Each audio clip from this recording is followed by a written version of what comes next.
Assalamualaikum warahmatullahi wabarakatuh. Bismillah, alhamdulillah, assalatu wassalamu ala rasulillah Sayyidina wa maulana Muhammad ibn Abdillah la nabiyya ba'dahu wa ala alihi wa man tabi'ah minat dunya ilal qiyamah la haula wa la quwata illa billah amma ba'du. Lillahi ta'ala al-fatihah. A'udzu billahi minasy syaithanir rajim. Bismillahirrahmanirrahim. Alhamdulillahi rabbil alamin. Arrahmanir rahim. Maliki yaumiddin. Iyyaka na'budu wa iyyaka nasta'in. Ihdinas siratal mustaqim. Siratal ladzina an'amta 'alaihim ghairil maghdubi 'alaihim waladdallin. Amin. Hadirin ma'asyiral muslimin hafizakumullah. Malam ini akan kami bacakan penjelasan tentang Madhabul Junaidi fi tasawufi. Madhab Imam Junaid dalam bertasawuf. Salah satu ulama sufi yang menjadikan panutan dalam mempelajari ilmu tasawuf adalah Syekh Junaid al-Junaidi al-Baghdadi. Karena madhab beliau itu memadukan antara hakikat dan syariat, sebagaimana juga madhabnya Imam Ghazali, itu seorang ulama sufi yang memadukan antara syariat dan hakikat. Jadi dalam kita mengamalkan ajaran Islam, karena jarak kita dengan masa hidupnya baginda Rasulullah itu sangat lama sekali, yaitu 1440 tahun yang lalu, sehingga kalau kita mau mengamalkan ajaran Islam itu mau tidak mau harus lewat jalur ulama, karena memang kita tidak ketemu dengan Rasul secara langsung. Kita hidup pada zaman ulama, dan ulama itu pewarisnya para nabi.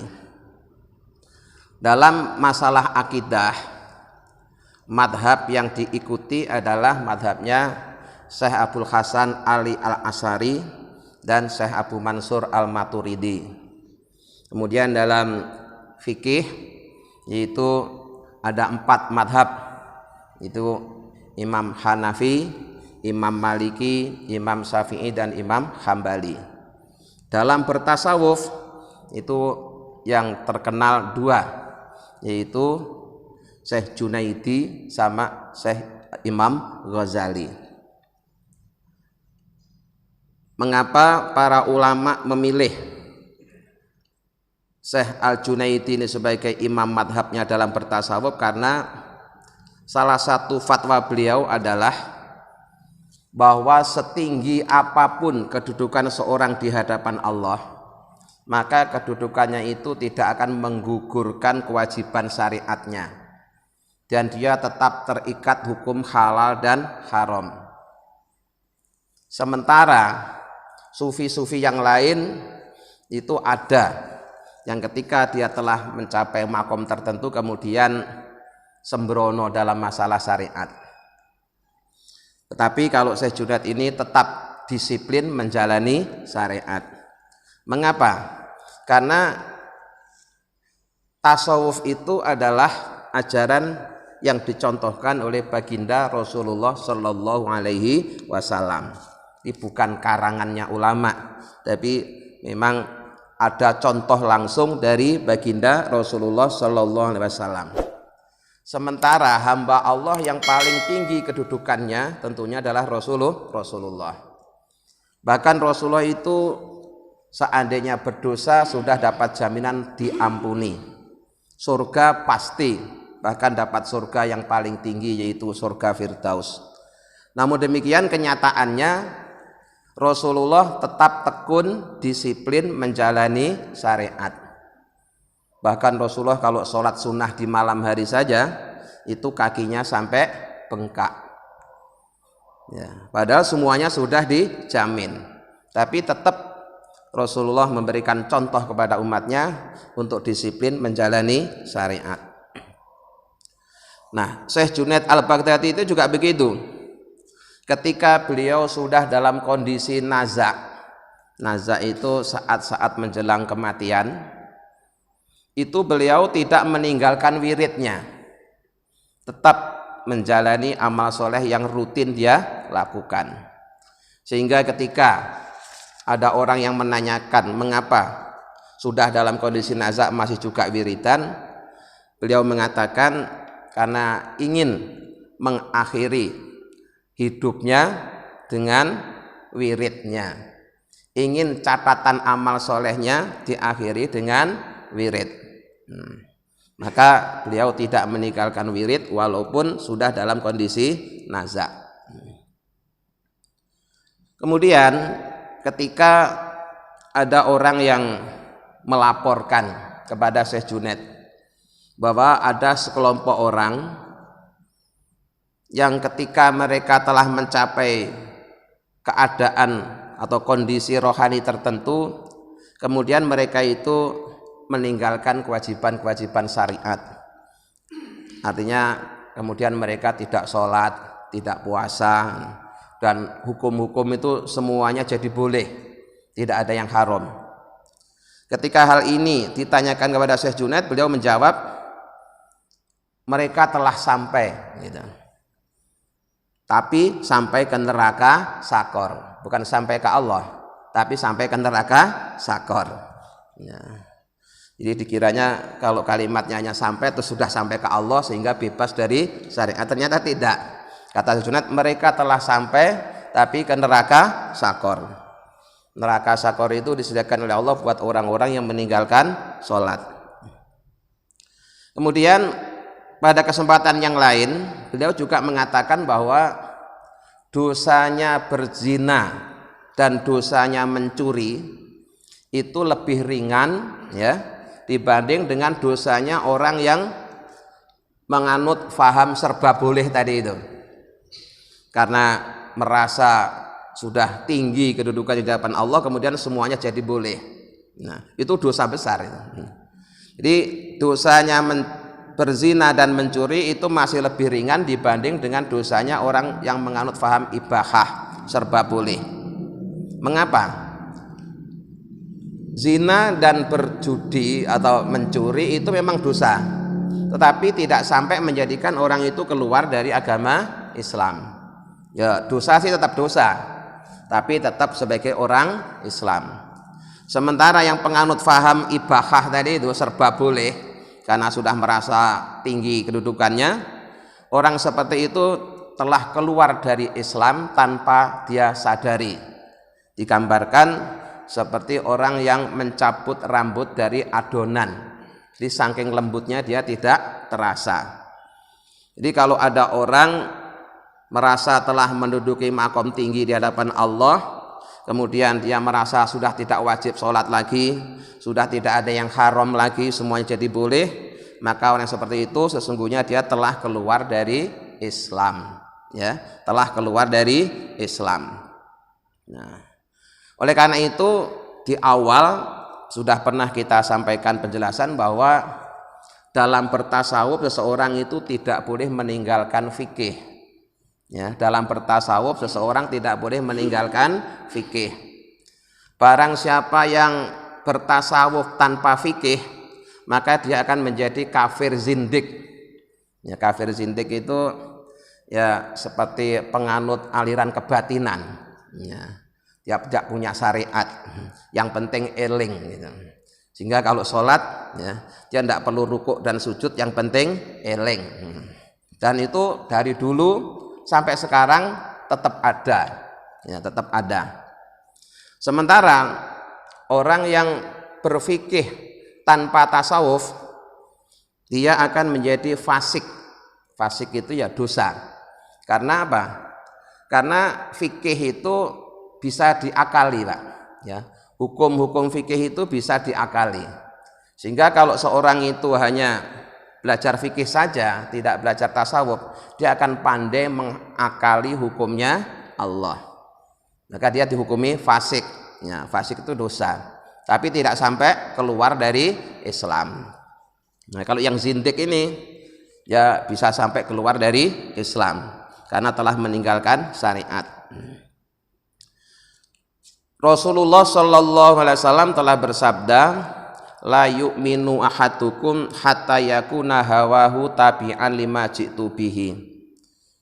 Tidak sempurna iman salah seorang di antara kalian sehingga hawa nafsunya mau tunduk dan patuh dengan ajaran yang aku bawa. Itu kata Rasulullah.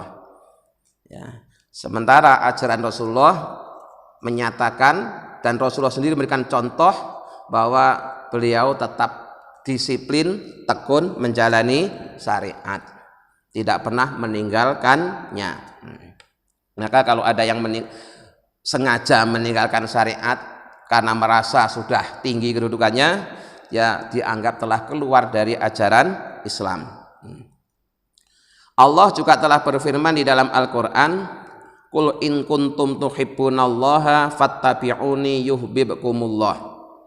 Katakanlah olehmu Muhammad, jika kalian semuanya itu ngaku cinta kepada Allah, maka caranya membuktikan cinta kepada Allah adalah dengan mengikutiku, yaitu mengikuti baginda Rasulullah Shallallahu Alaihi Wasallam. Tidak boleh bikin aturan sendiri. Nah, jika seorang telah mengikuti Rasulullah, maka dia akan dapat cintanya Allah. Fa'alaika, maka wajib bagi kalian bimutaba'atihi sallallahu alaihi wasallam, untuk selalu mengikuti baginda Rasulullah sallallahu alaihi wasallam. Itu kunci pertama ya. Jadi sehebat apapun ajaran tasawuf tidak boleh menyimpang dari ajaran Rasulullah. Selain mengikuti ajaran Rasulullah, juga wa mutaba'ati salafi sholih, mengikuti ulama-ulama kuno yang soleh. Mengapa kita perlu peran ulama? Karena memang kita tidak hidup di zaman Nabi. Nah, seandainya kita hidup di zaman Nabi, kita tidak perlu ulama. Karena apa? Karena bisa langsung nanya ke Nabi. Di ngaji Qur'annya langsung ke Nabi. Belajar sholatnya langsung ke Nabi. Itu orang-orang yang hidup pada masa Nabi, sehingga tidak perlu peran ulama. Nah, kita ini oleh Allah ditakdirkan hidup pada saat ini yang jaraknya kalau tahun Hijriah aja kan sudah 1443 tahun yang lalu. Maka mau tidak mau, jika kita ingin melaksanakan, mengamalkan ajaran Rasulullah, ya harus lewat jalur ulama. Karena tanpa lewat jalur ulama tidak bisa, Pak. Wong hadis yang nulis juga ulama. Yang memberikan penjelasan makna-makna hadis itu juga para ulama. Ya. Yang menjelaskan caranya sholat, caranya wudhu juga para ulama. Yang menjelaskan makna-makna yang terkandung dalam Al-Quran juga para ulama. Jadi kita tidak bisa belajar Islam tanpa ulama. Kenapa? Karena memang kita hidup di zaman ulama. Kecuali kalau kita hidup pada zaman Nabi dulu, nah itu tidak perlu pakai ulama, tidak apa-apa, langsung ke Rasulullah. Nah, ulama kuno itu bahasa Arabnya disebut ulama salaf. Ini untuk abad ke-1 atau ke-2 Hijriah ya. 1-2 Hijriah itu dianggap ulama salaf. Setelah itu disebutnya ulama kholaf.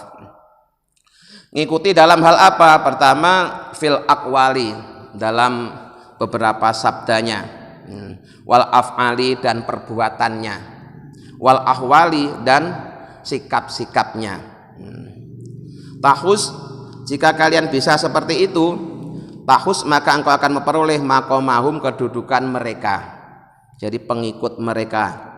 Watakun, dan kau akan menjadi ma'ahum, bersama mereka. Jadi jika kita dalam mengamalkan ajaran Islam itu mengikuti Rasulullah melalui para ulama-ulama yang soleh, baik dalam ucapan, perbuatan, dan sikap, maka kita akan mendapatkan kedudukan sebagaimana para ulama-ulama tadi, menjadi pengikut setianya Rasulullah dan selalu bersama Rasulullah, bersama para ulama. Dan kebersamaan itu tidak hanya di dunia saja, tapi sampai nanti di akhirat. Fal mar'u ma'aman ahabba, seseorang itu nanti akan dikumpulkan bersama yang dicintai. Jadi kalau kita mencintai para ulama, mencintai orang-orang soleh, nanti di akhirat juga dikumpulkan bersama para ulama, para orang-orang soleh. Kita mencintai Nabi, nanti dikumpulkan bersama Nabi.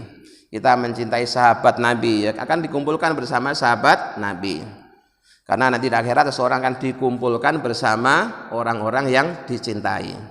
Tinggal kita mencintai siapa? Ya. Apakah kita mencintai Rasulullah dan orang-orang soleh atau justru malah mencintai yang lain? Kalau ternyata yang kita cintai yang lain, ya nanti dia akan kumpulkan bersama yang lain. Misalkan kita mengidolakan para artis, ya nanti dikumpulkan sama artis. Tapi kira-kira di mana tempatnya kalau ngumpul sama artis? Ya dilihat dulu artisnya yang model apa. Apakah artis yang soleh atau yang tidak soleh gitu. Tapi kan repot. Tapi kalau ulama soleh kan jelas, ulama yang soleh gitu. Tempatnya jelas. Nah,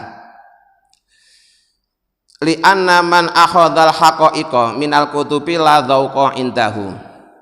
Mengapa kita perlu belajar Islam terlebih ilmu tasawuf dari para ulama? Karena seseorang yang mengambil ilmu hakikat dari kitab-kitab, dari hanya sekedar rajin membaca, walaupun orangnya cerdas, maka dia tidak akan bisa merasakannya. Ilmunya dapat, tapi cahaya dan barokahnya tidak dia dapatkan. Jadi ibaratnya dia nyari gula, ya dapat gula, tapi gulanya itu rasanya nggak manis, mungkin hambar atau rasa-rasa yang lain, padahal gulanya sama. Kenapa? Karena dia mendapatkannya hanya melalui tulisan, ya, tidak melalui langsung dari bimbingan para ulama. Maka belajar Islam ya harus ada gurunya yang jelas, ya. Kemudian pada pengajian yang lalu sudah sering saya sampaikan bahwa guru itu ada guru ilmu, ada guru suhbah, ada guru mursid. Nah, untuk guru ilmu itu kita diberikan kebebasan untuk mengakses ilmu dari siapa saja, melalui media apa saja silakan, sekedar untuk mendapatkan ilmu. Tetapi setelah kita mendapatkan ilmu dari berbagai macam sumber itu harus dikonsultasikan dengan guru suhbahnya. Guru suhbah itu siapa? Guru yang membimbing kita secara langsung. Guru yang kalau ada masalah apa-apa bisa kita langsung kita bertanya. Itu namanya guru suhbah. Nah, dan satu lagi itu guru mursid, guru yang punya sanad nyambung sampai ke Rasulullah, yang ngajarin kita untuk zikrullah dan ngajarin kita untuk mengenal Allah. Jadi orang yang ngambil ilmu hakikat hanya dari rajin membaca buku, dia tidak akan bisa merasakan hakikat itu. Nah, wa inna mayatarama alal haqiqati bil ilmi.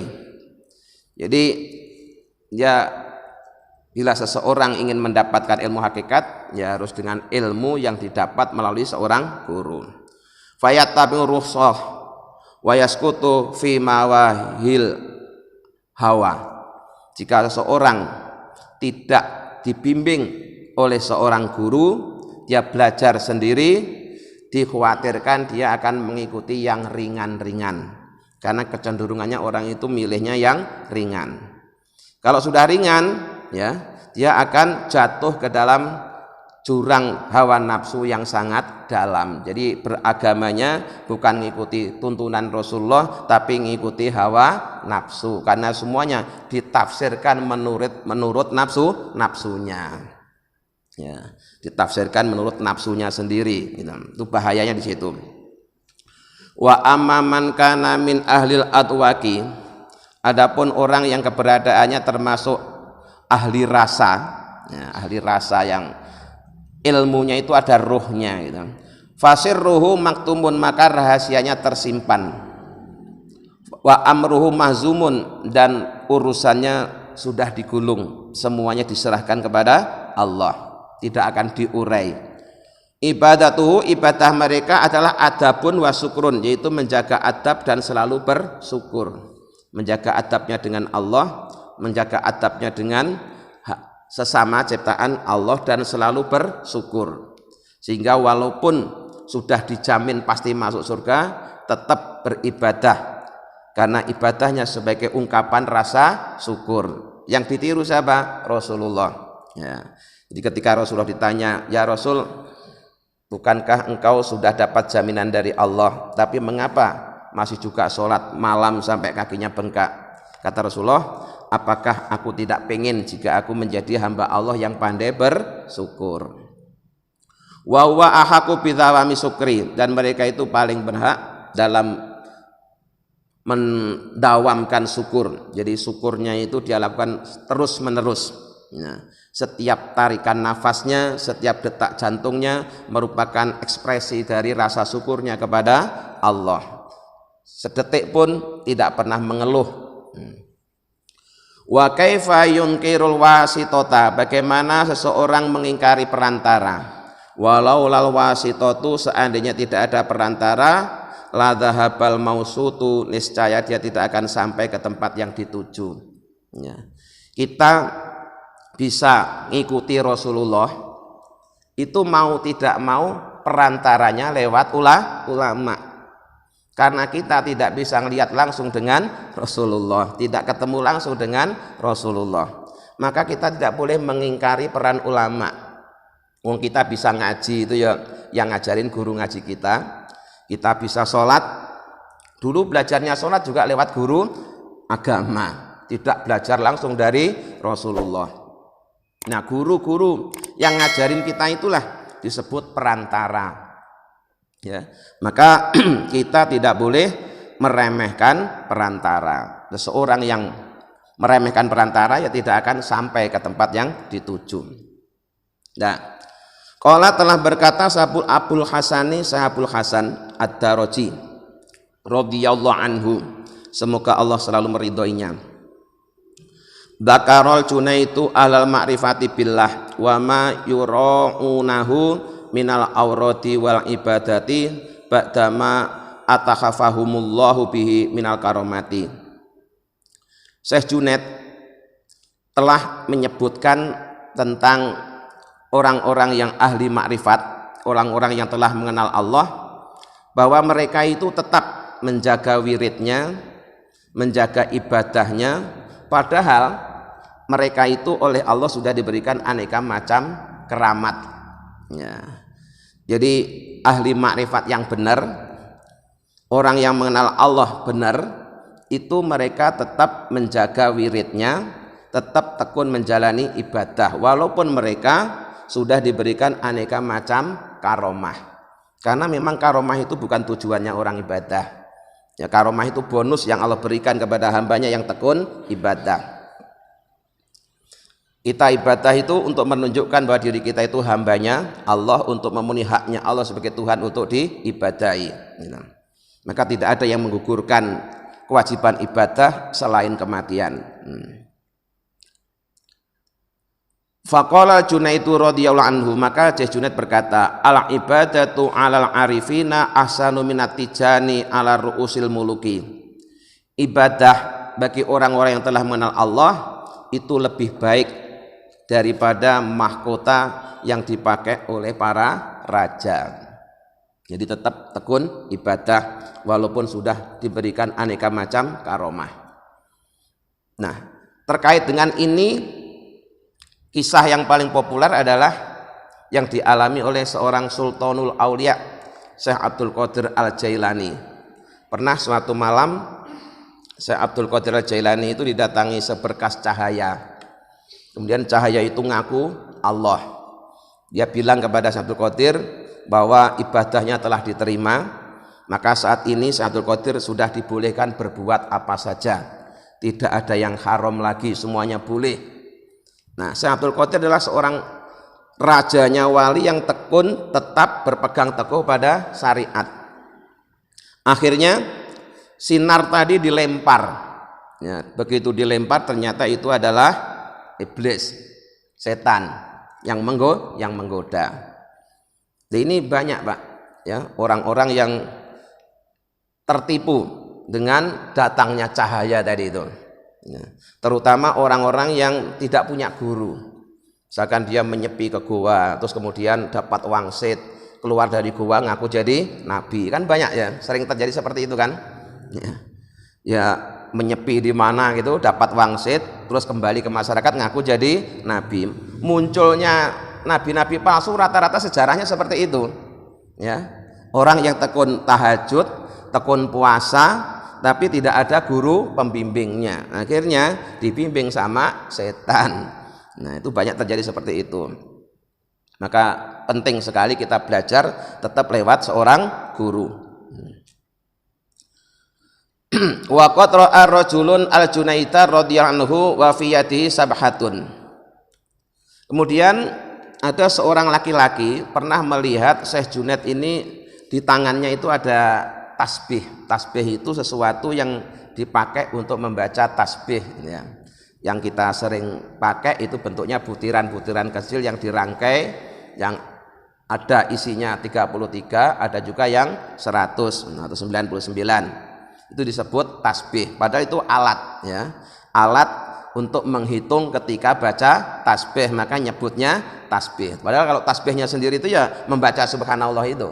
Nah, Syekh Junaid al-Baghdadi seorang ulama besar di bidang tasawuf itu kemana-mana dia masih megang tasbih, sehingga hal ini bagi orang lain dianggap aneh, ya. Maka orang tadi kemudian berkata kepada Syekh Junaid, anta ma'asarofika ta'khudhu fiyatika sabhatan. Tuan, orang yang sangat mulia masih kemana-mana bawa tasbih. Faqala na'am. Beliau menjawab, iya. Emangnya kenapa?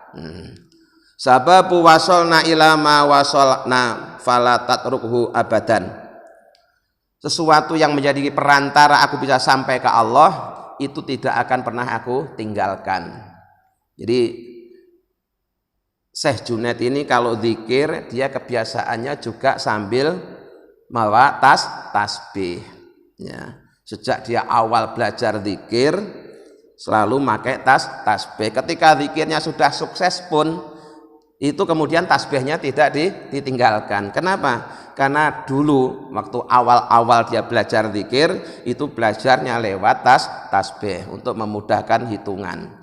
Karena untuk orang-orang yang masih belajar zikir itu kan zikirnya dihitung, ya, zikirnya dihitung takun kebanyakan kali, ya, ya, dihitung. Padahal kalau sudah sukses, dia sebenarnya tidak perlu pakai hitungan lagi. Wong perintahnya itu zikron kasiro, zikirlah sebanyak-banyaknya, sebanyak tarikan nafasmu atau sebanyak detak jantungmu. Tapi kenapa kok kita selama ini zikir pakai hitungan? Ya karena kita masih belajar supaya disiplin pakai hitungan. Karena kalau nggak pakai hitungan itu nggak bisa istiqomah, sekenanya aja. Kalau pas lagi mau ya banyak, pas lagi nggak mau sedikit, kan gitu. Tapi kalau pakai hitungan kan stabil, ya, stabil. Nah, kemudian yang namanya tasbih, alat yang dipakai untuk menghitung baca tasbih, itu tidak harus dalam bentuk butiran-butiran yang dirangkai sebagaimana yang kita kenal itu, Pak. Bisa dalam bentuk apapun. Artinya apa yang ada di tangan kita itu bisa kita fungsikan sebagaimana fungsinya tasbih. Kalau dia misalkan seorang petani, dari pagi sampai sore itu yang di tangannya itu cangkul, ya gunakan cangkulmu sebagaimana fungsinya tasbih. Kenapa? Ketika kita memukulkan cangkul itu sertai zikrullah. Bisa. Ibu-ibu yang tukang masak di tangannya yang ada apa ulekan, ya ketika ngulek itu sertai baca tasbih, kan bisa, ya. Seorang penulis ketika dia sedang nulis, ketika gerakkan jarinya sertai baca tasbih. Seorang kuli bangunan kalau dia megang palu, jadikan palumu sebagai tasbihmu. Seorang supir ketika megang setir itu gunakan setirmu sebagai tasbihmu, itu bisa. Maka zikir itu bisa dilakukan di mana saja sambil apa saja. Nah, fasariatu babun wal haqiqatu baitul hadrati. Statusnya syariat itu bagaikan pintu, sedangkan hakikat itu rumahnya. Orang yang mau masuk rumah harus lewat pintu. Kalau ada orang masuk rumah nggak lewat pintu, tanda-tanda dia maling. Orang yang mengamalkan hakikat, meninggalkan syariat, itu sama dengan orang yang masuk rumah nggak lewat pintu, gitu. jadi maling. Dan ini difirmankan oleh Allah dalam Al-Qur'an, waqtul buyuta min abwabiha. Ya, datangilah rumah-rumah itu melalui pintunya. Jadi kalau masuk rumah, lewatlah pintunya, karena setiap rumah ada pintunya. Kalau seorang masuk rumah tidak lewat pintu, dicurigai pasti dia maling, ya, atau bermaksud jahat. Nah, pintunya itu syariat, rumahnya itu hakikat. Maka orang yang ingin mengamalkan hakikat harus menjalani syariat. Fala dukhula lil haqiqati, maka tidak ada jalan masuk pada hakikat illa mim babi syariati, kecuali lewat pintu syariat. Ya. Nah, kalau simbolnya hakikat itu Rasulullah, syariat itu Sayyidina Ali. Maka Rasulullah pernah bersabda, ana madinatul ilmi wa aliyu babuha. Aku itu adalah gudangnya ilmu, sedangkan Sayyidina Ali itu adalah pintunya. Artinya pada masa itu seseorang kalau ingin nemui Rasulullah, ya, ingin bertanya, ingin dapat ilmu dari Rasulullah, dia bisa lewat Sayyidina Ali karena dia pintunya. Dan semua thariqah yang berkembang di dunia ini itu jalurnya ya pasti lewat para sahabat Nabi, ya, lewat Sayyidina Ali, lewat Sayyidina Abu Bakar, lewat Sayyidina Umar dan lain-lain. Nah, semuanya lewat pintu-pintu yang telah disediakan oleh Allah. Enggak langsung. Kamu dapat thariqah dari Rasulullah langsung, itu malah dicurigai. Seperti orang masuk rumah enggak lewat pintu. Ya, pasti ada jalurnya. Dari guru saya, gurunya dari gurunya lagi, dari gurunya lagi, dari gurunya lagi, sampai puncaknya dari sahabat Ali, dari Rasulullah. Puncaknya dari Abu Bakar, dari Rasulullah. Begitu. Dari sahabat Salman, dari Rasulullah. Selalu begitu. Rasulullah dari siapa? Dari malaikat Jibril. Malaikat Jibril dari siapa? Dari Allah. Begitu seterusnya. Nah, jadi fa bi syariati al-wisalu lil muna. Maka dengan perantara syariat seseorang akan sampai ke yang dicita-citakan. Kal fauzi bil baqai mim ba'dil fana. Seperti orang itu mendapatkan keberuntungan kekal setelah dia hidup pada yang fana. Kalau sudah bersama Allah kan akhirnya kekal, khalidina fiha, akan dikekalkan oleh Allah, ya. Wa man yadhunnul khaira fi siwaha, barang siapa yang menyangka apalagi meyakini adanya kebaikan lewat selain syariat, fa innahu wallahi madaroha, maka sesungguhnya demi Allah orang itu tidak akan mendapatkannya. Jadi semua kebaikan jalannya harus lewat syariat. Nah, jalannya lewat syariat. Nah, berikutnya ini pengalaman sang penulis kitab ini, ya. Beliau mengatakan wa qad ra'aitu katsiran minal fuqara'i qasiru minas syariati. Saya telah melihat orang banyak yang mereka meremehkan atau ceroboh dalam syariat. Fa kharaju minat thariqati, maka orang seperti itu sesungguhnya dia telah keluar dari jalan yang benar. Wasalibu nurul haqiqati, dan mereka telah tercerabut dari cahaya hakikat. Kenapa? Karena meremehkan bahkan meninggalkan syariat. Wa ra'aitu akharina, kemudian aku juga melihat yang lain, tola amatau fi suhbatil qaumi, mereka itu telah lama berguru, ya. Walam yadhar alaihim bahjatul muhibbin, tetapi kok tidak tampak pada mereka cahaya-cahaya pecinta Allah. Wala siyaman arifin, apalagi sebagai tanda-tanda orang mengenal Allah. Mengapa? Wa madzalika illa li'adami tahafudhi ala marasimi syariati, semuanya itu terjadi disebabkan mereka tidak menjaga simbol-simbol syariat. Jadi syariat itu tetap utama karena pintu untuk masuk, ya. Yang meninggalkan syariat tidak akan berhasil, ya, tidak akan berhasil.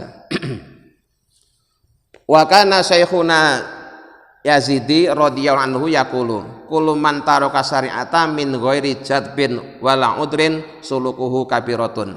Setiap orang yang meninggalkan syariat tanpa udur dan tanpa jadab, maka perjalanannya adalah dosa besar. Jadi memang ada, ya, ada orang yang bebas syariat itu. Pertama, orang itu sedang dalam kondisi uzur. Uzurnya apa? Hilang akalnya. Ya, hilang akalnya. Hilang akal itu misalnya orang sedang tidur. Ya. Orang tidur itu kan hilang akalnya. Kalau masih normal, masih kerja akalnya, berarti dia belum tidur. Kalau pas tidur, dia hilang akalnya. Maka orang tidur itu melakukan apa saja karena memang dalam kondisi tidur tidak dosa. Memang dalam kondisi tidak sadar. Yang kedua, orang gila. Ya, orang gila itu juga bebas dari tuntutan syariat. Kenapa? Karena memang dia gila, tidak mukallaf istilahnya.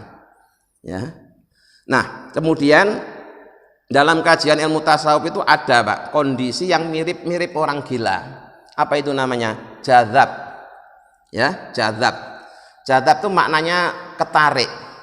Jadi orang itu sebenarnya masih hidup di dunia, masih ada di tengah-tengah masyarakat, tapi rohaninya udah ketarik ke alam akhirat atau ke alam malakut lah, tergantung kemana itu. Sehingga penampilan lahiriahnya itu mirip-mirip orang gila. Nah, kalau yang dalam kondisi seperti itu memang dia terbebas dari syariat. Kenapa? Karena memang akalnya tidak normal, ya, tidak normal. Dia tidak bisa mengendalikan dirinya. Tapi yang seperti itu juga tidak selamanya, ya, tidak selamanya, ya cuma sekedar dikasih pengalaman aja lah, mungkin berapa hari atau berapa minggu atau berapa bulan. Tapi ada juga yang sampai 2 tahun juga ada yang puluhan tahun juga ada. Tapi yang begitu sekali lagi, ya, bukan untuk ditiru oleh orang yang biasa. Itu darurat, itu orang dalam kondisi darurat. Nabi Musa sendiri itu pernah mengalami yang sedemikian itu, yaitu ketika Nabi Musa itu mohon kepada Allah, pengen lihat Allah, ya, pengen lihat Allah. Maka kemudian Allah berfirman, Musa, itu lihat gunung. Kalau gunung itu tetap dalam kondisi semula, maka engkau akan mampu melihatku. Kemudian Allah menampakkan keagungannya ke dalam gunung tadi. Kemudian Nabi Musa disuruh lihat gunung, ternyata gunung itu hancur. Seketika itu hancur, kemudian Nabi Musa langsung pingsan lah. Nah, ketika pingsan itu kan dia bebas syariat. Wong pingsan itu tidak ingat apa-apa. Nah, jadi orang jadzab itu seperti statusnya kayak orang pingsan itu. Ya, seperti orang pingsan, dia tidak bisa diajak komunikasi oleh orang biasa seperti ini, karena memang kondisinya sedang ketarik tadi itu, ya, rohaninya sedang ketarik, apakah ke alam malakut atau ke alam jabarut gitu. Itu bisa beda-beda. Itu kalau punya guru, Pak, kalau kita punya guru, ketika ada murid yang jadzab itu bisa ditarik, disusul oleh gurunya, dikembalikan ke kondisi normal lagi, itu bisa. Itu makanya pentingnya ada guru. Nah, maka di masyarakat itu kadang-kadang ada orang ini nakut-nakutin belajar tasawuf, ya. Karena awas dong, hati-hati belajar tasawuf. Kenapa? Nanti kamu bisa gila. Loh, gila itu kenapa? Nah, itu dulu fatwa yang semacam ini, kalau dianggap fatwa, itu justru yang gembor-gemborin itu Belanda penjajah. Karena terbukti masyarakat yang tidak bisa ditaklukkan oleh penjajah itu para ulama penganut tasawuf, dan dia punya karisma, dicintai oleh rakyatnya. Maka harus diciptakan bagaimana agar masyarakat ini membenci ulama ahli tasawuf. Akhirnya masyarakat ditakut-takuti oleh Belanda, oleh penjajah, bahwa kalau kamu belajar tasawuf kamu akan jadi orang gila. Gara-gara itu tadi ada yang belajar tanpa guru terus kemudian gila, ya. Akhirnya terus dianggap semuanya seperti itu. Ya, itu walaupun ada satu atau dua, tidak kok terus semua yang belajar pasti seperti itu, tidak. Dan kalau ada gurunya, seandainya terjadi seperti itu gurunya sanggup, Pak, untuk menyusul dia untuk menarik kembali ke alam sadar. Itu udah ada yang jaminan seperti itu, jadi tenang saja. Dan terbukti kita sudah lama ngaji tasawuf juga tidak ada yang gila kan? Ya, tidak ada kan? Padahal pengajian ini sudah berjalan berapa lama? Ini sudah 6 tahun lebih, Pak. Ya. Wong hari ini itu sudah pengajian yang ke 297. Kalau 1 tahun itu 50 kali aja, Berarti kan sudah hampir 6 tahun. Nyatanya belum ada yang gila. Jadi aman, ya. Aman. Kenapa? Karena yang ngajarkan punya guru. Gurunya punya gurunya lagi dan seterusnya. Sehingga ya aman-aman saja. Maka Bapak tidak usah takut belajar atau dengerin ngaji tasawuf. Saya jamin tidak akan ada yang gila. Nanti kalau ada yang gila laporin ke saya, nanti tak laporin ke guru saya, bisa dinormalkan lagi. Tapi alhamdulillah selama ini kan tidak ada ya. Jadi sekali lagi ya, memang ada kondisi seseorang bebas dari syariat, yaitu ketika akalnya tidak normal, baik karena jazab atau karena udzur yang lain, misalkan karena ketiduran ya, atau karena pingsan gitu. Nah, wallahi ma ra'ainal khaira illa fiha. Demi Allah, saya tidak melihat kebaikan kecuali ada dalam syariat. Wa ma rabbahna illa minha, dan seseorang tidak akan mendapatkan keberuntungan kecuali dengan menjalani syariat. Wallahu yarzuqunal adaba ma'aha ila yaumil fasli wal qodoi. Dan Allah telah memberikan rizki kepada kita untuk beradab melalui menjalankan syariat, dan itu harus kita lakukan terus menerus sampai nanti kita masuk ke akhirat, menghadapi hari saat Allah memisahkan hambanya yang baik dan yang buruk dan memutuskan nasibnya apakah ke surga atau ke nerakanya. Dengan kata lain, syariat ini harus kita pegang teguh sampai nanti kita mati, sampai kita nanti menemui Allah. Setinggi apapun kedudukan yang diraih oleh seorang hamba, sekali lagi tidak akan menggugurkan kewajibannya untuk menjalani hukum-hukum Allah atau syariat. Mudah-mudahan dengan bimbingannya kita bisa memahaminya dan bisa mengamalkannya. Amin ya rabbal alamin. Allahumma sholli ala sayyidina Muhammad wa sallam Muhammad alhamdulillahi rabbil alamin. Allahumma inna nas'aluka imanan daima yaqinan shadiqan wa qalban khashian lisanan dzakira wa rizqan halalan wa ilman nafi'an shaliha. Rabbana atina fid dunya hasanah wa fil akhirati hasanah wa qina adzabannar. Subhana rabbika rabbil izzati amma yasifun wa salamun alal mursalin walhamdulillahi rabbil alamin. Assalamualaikum warahmatullahi wabarakatuh.